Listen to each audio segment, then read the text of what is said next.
I'm not a big fan of serial killer movies because they all have the similar story structure, and the ones I have seen, there's not much innovation either. But this Tamil film did something clever that made it fun and exciting. Let's talk about it. Hello guys, I'm Nona Prince, and today we're talking about the latest Tamil film, போர் தொழில் Por Thodil,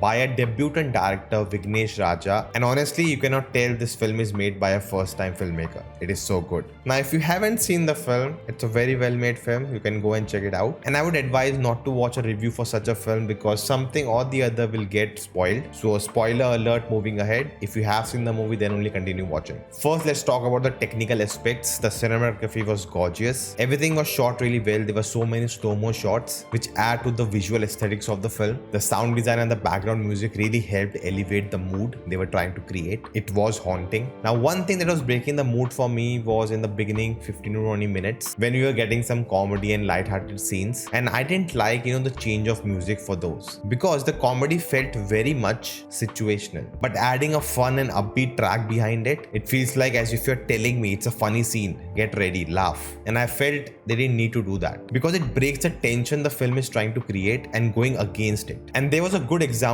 post interval where we get a funny scene but without the music and it still works. When they talk about we need a police inspector who doesn't look like a police inspector, and Ashok Selvan's character just walks in. But other than that, throughout the film it was very consistent. There were a few jump scares in the film which I didn't see coming, and that tells you how good they were. And that reminds me, I'm actually making a video of top 10 Tamil films which really shocked me. So to get that, do subscribe to the channel. Now this is a serial killer mystery thriller mixed with a buddy cop film, and that combination itself makes it very exciting. Now in serial killer films, there are some tropes which are very similar, and most of the films have the same story structure. It will start with the killings, then we'll have someone assigned to this case, and most of the times people assigned have some baggage of themselves. They are carrying some trauma, but still they have to manage to solve the case. They are smart, they think like the serial killer. They try to find out the theme the killer is following, then they'll come up with a theory, and that theory will help them to solve the case. They'll keep coming close, but again they are very far, and then in the last 15 minutes they'll find the killer. We'll get a backstory. Why did they do that? We will feel sorry for the killer because something happened in their life made them do these heinous crimes, and then something personal may happen between a killer and the hero, and then the case will be solved. Like most films you'll see follow this template. The Hollywood classic Seven by David Fincher started this, and I'm actually not a big fan of that film too, and even the Tamil film Ratsasan.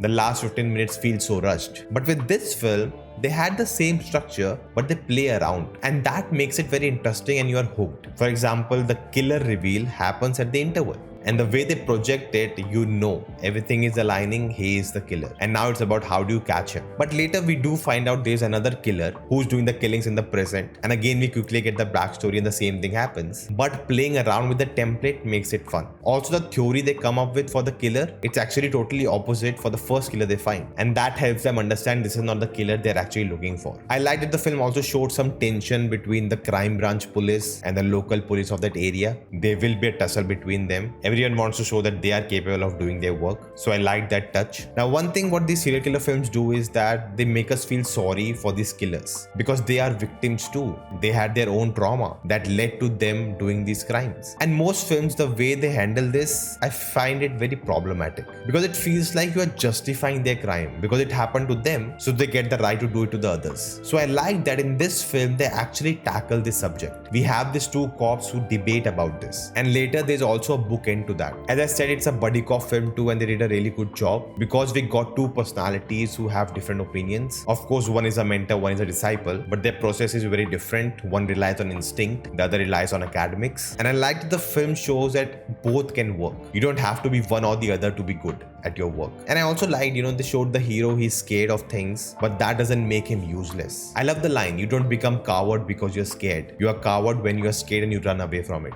I think everyone in the cast did a really good job. Ashok Selvan showing a vulnerable side, but also is very firm. Sarath Kumar was really good. I honestly couldn't tell that he was also in Ponniyin Selvan. Now, something that didn't work for me first was a female character played by Nikhila Vimal. She barely had 2 dialogues or 3 dialogues throughout the film, and from that I understood, she is going to be the last victim they have to save because she's a girl.